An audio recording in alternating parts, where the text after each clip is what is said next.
Do compensators even make a difference?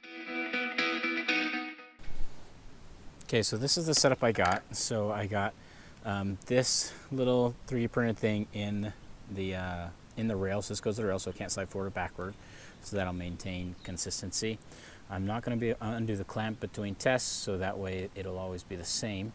I'm going to do compensated first, just because it was already on, and then I can actually calculate the constant of the spring, and based off how far it goes up, I'll be able to calculate even the poundage of difference that it makes compensated versus uncompensated.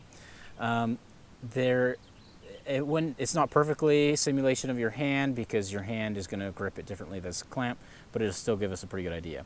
I will be using Blazer Brass factory ammunition today, and then I'm going to follow it up with a snap cap right behind it, just in case anything goes crazy. I don't want another round going off, but I still want it to cycle like normal. So that's the test setup. I'm going to put a string on the trigger, good old demo ranch style, and then we're just going to see what kind of a difference it makes, compensated versus uncompensated.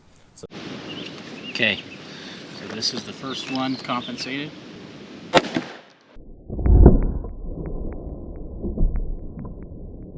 Okay, here goes number 2.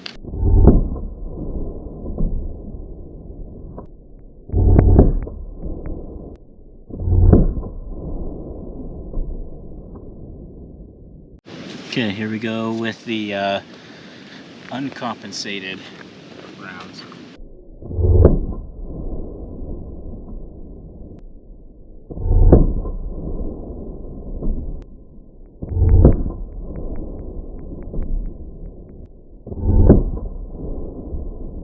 Okay guys, I've analyzed it and I'm going to show it to you, but first I want to talk about a couple of limitations and some things that I could have done better to get more accurate data. So first off, this is the test setup that I have. I had this guy just screwed on there. So obviously the torque arm is not going to be exactly the same every time, so ideally I would have some sort of magazine printed and just use that so it would be the same every time. That I don't think is the main issue that I had. So when I'm using a visual reference of this the square mounted on the back, and if my camera reference unfortunately isn't mounted to this base plate, so it changed, so therefore my triangulation between my ruler and my spring changed. So if it was over here, then the spring was closer to the camera. If it was here, then it would change the triangulation. So it's not exactly perfect. So I put took all the different images. I'll put one up here. I kind of just took a measurement, a unit of length with respect to the ruler where the camera was, and then put it on the spring. It is not perfect, but it's pretty good. And then to measure the spring constant, its K constant, I just use my trigger pull, meter pull, and then pull it the different distances. And then this is the data that I came up with. Okay, so this is what the data looks like. So I took 4 samples of each, so with the compensator and then without the compensator down here. I have the spring distance that I measured, and along with the average spring distance I measured without the compensator and average. And then I have its length of pull in grams, and then convert that to pounds, and then my averages here.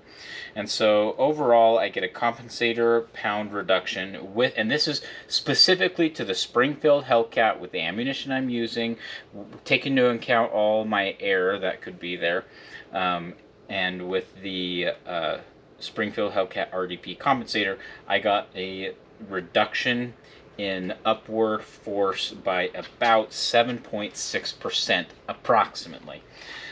So is that a reduction? Yes. Is it enough to make that bigger difference? That's going to be up for you to decide on your specific scenario. And again, this is very specific to my configuration. As far as the spring constant goes, I just took the measurements at different distances. Then this would be the grams per inch. It should be completely linear. I mean, this is subject to a little bit of user error, so I took the averages of all those, and that's what I use as my spring constant per inch. I did test a couple new springs versus the old one, and then the one that I use. The differences are pretty much completely negligible.